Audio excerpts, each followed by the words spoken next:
Canada has been a popular destination for students to come and, try to say that, oh my God, I think I want to go abroad to study. Where do I need to go to? And Canada has been number one on a lot of people's mind. But over time, so many things has been happening, and the laws, the policies, which begs the question that is it still worth it to come to Canada to study in 2024 or beyond? And if you ask me that question, I'm going to answer as a yes and a no. So is it still worth it? My answer is splitted towards no and yes, because I've looked at it both sides. I've kind of look at what applies both ways, and I can categorically say that it puts me in the middle, and that's what we're going to be talking about in this video today. So stay tuned.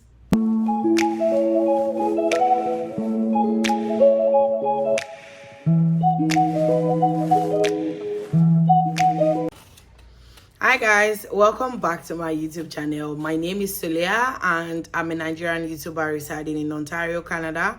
If you're new to my channel, or if this is your first time stumbling on my channel, my content spans from daily vlogs, DIY immigration, which is what I talk about mostly on my channel, and some how-to videos from time to time. And please do not hesitate to check my other videos. I promise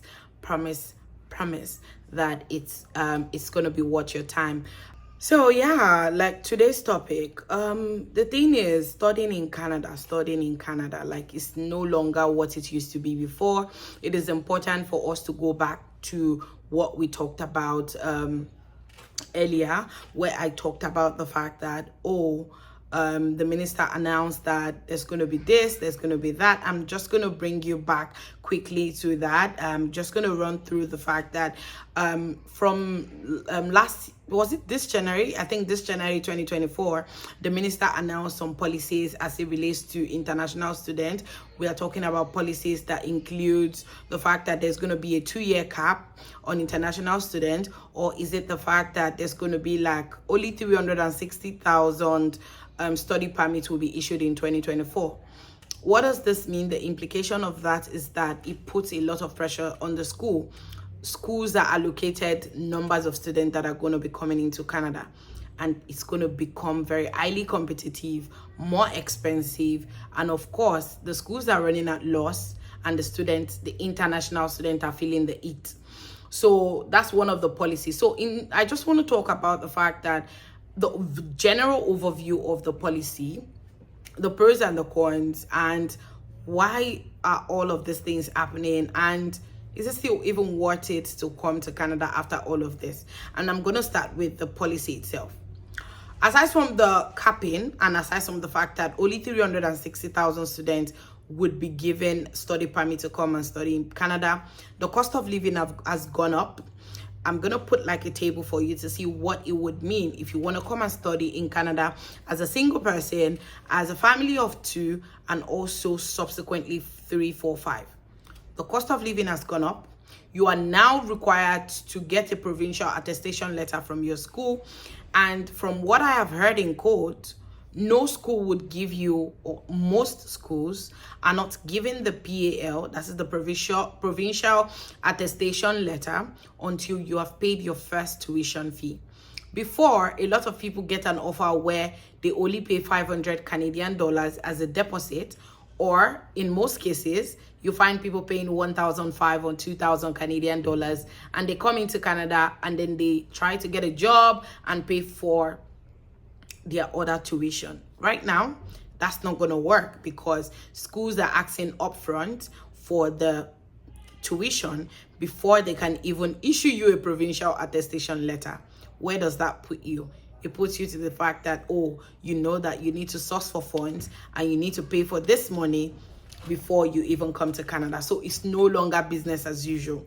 And another thing, or 2 other things that are now really terrible. I wouldn't want to say really terrible, because I just see it as, if your husband is sponsoring you to come and study in Canada, and your husband feels like, oh, they want to come with you, they should be able to do something while they're with you here in Canada. But Canada say, no, if you are coming to study, your husband cannot come. If they come, they cannot work. So no longer allowed for colleges. Please don't get me wrong. If you're coming to do a master's degree or a PhD and you're coming with your spouse, absolutely yes, they can get an open work permit. But if it's just a college or a diploma or just some certificate of achievement, then know that you cannot bring your spouse, or your spouse, not bring your spouse, but your spouse cannot come into Canada to get an open work permit, or they cannot even get an open work permit from outside of Canada. So all of this overview, or all of these policies, are kind of like, you know, some of the discouraging things about the about studying in Canada in 2024. And another thing is, schools are now increasing their fees. Like, I heard some of my friends say that they unilaterally increased their school fees for no damn reason. And I think that this is because of the fact that the cap is affecting them. The schools are feeling the heat, because international students are the topmost people, or basically that's where they get their revenue from. That's where most of them, they get their money from. So now that international students are no longer coming in their numbers, the issue then becomes, you know, what are we going to do to the ones that we have within? So that issue then comes to the fact that the people that are within they have to pay more, and they are the ones paying for that. So school fees are now increasing. The school fees that go for 16,000, 17,000 are now going for 20,000, 21,000. And this is minus your cost of living, which is $20,000. So for you to even come and school in Canada at all, whether as a college or a master's degree, you are running into the tune of 40-something thousand Canadian dollars, depending on the type of course that you're coming to do. Is that worth it? If you have $50,000, would you not stay back in your country and look for something to do? So these are the issues. It's becoming very, very unbearable for people to come into the country and to get a proper to come into the country and to get value for their money, basically. Because at the end of the day, if you don't get a PR, or if you don't get a proper job, you are thrown out back to your home country, because the work permits are not renewable. Once your work permit expires, you don't have the chance to stay back, because you're not able to renew the work permit. So I would say that, why are all of these things happening? A lot of all of these things happening because they cannot tell me that international student makes like half of the Canadian population. No, I don't think they would say that. But then, other than that, I think that because the locals are complaining, I don't know if you guys have seen the frenzy of food bank, where a lot of the locals or the Canadian citizens are complaining that international students are the ones at the food banks. They are the ones that are coming, you know, to the food banks to get food that are meant for their citizens that, you know, should be coming to get the food. So some of those issues. Then there's also the issue of the housing, where they're saying that, oh, there's no housing, you know, there's no housing and things like that. And I get the fact that international students coming to the country, they're always trying to get an apartment, they're always trying to get a place to stay, but often more than not, majority of them don't see. And that's where you now see where there's overcrowding in a place, and that will get to the media, obviously. So the government are trying to make sure that every school that is admitting students are making sure that they provide for that student to come into Canada to, you know, have an accommodation and get that in place before you arrive in Canada. So, and I know that the Minister Macmillan also made mention something when he was talking about the fact that, oh, private colleges are the ones deceiving international students, like they call it diploma mills or something like that, where, you know, the private companies or the private colleges partner with the public colleges, and then they do like a private public college arrangement, and then they bring people in, and that's basically not the pathway to PR.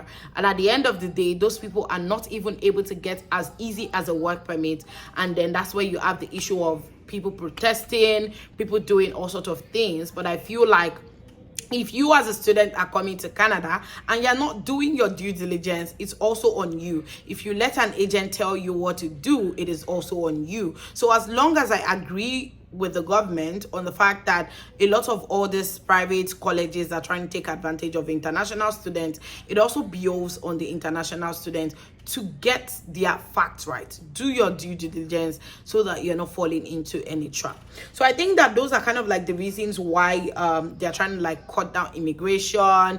They're trying to like do things to reduce the numbers of people that are coming into the country. So and I'm going to move on to some of the issues that I've been able to confirm from international students. So many international students have aired their opinion that, to be honest with you, I don't think that coming to Canada was a good thing for me. There's no job, it feels like everyone just hates international students, or everyone just hates people that are not, that are not PR or citizens. There's no pathway directly for them to become Canadian, for them to get a PR. And I made a video one time about the fact that, is it automatic to get a PR while you're studying? I think that you should also check that out, if that would help you understand the fact that PR is not automatic. You have to work your way down to get your PR.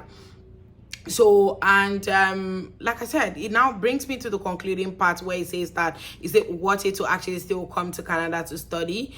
On the no side, it's not worth it, because you're going to be spending 50,000 Canadian dollars or more, and that's not inclusive of your housing. It could include a housing though, because cost of living is 20,000. So you're going to be spending like 50,000 Canadian dollars, miscellaneous and all of those things. It doesn't guarantee you a PR pathway if you do not have your focus in check. It's not going to get you anything if you don't position yourself properly.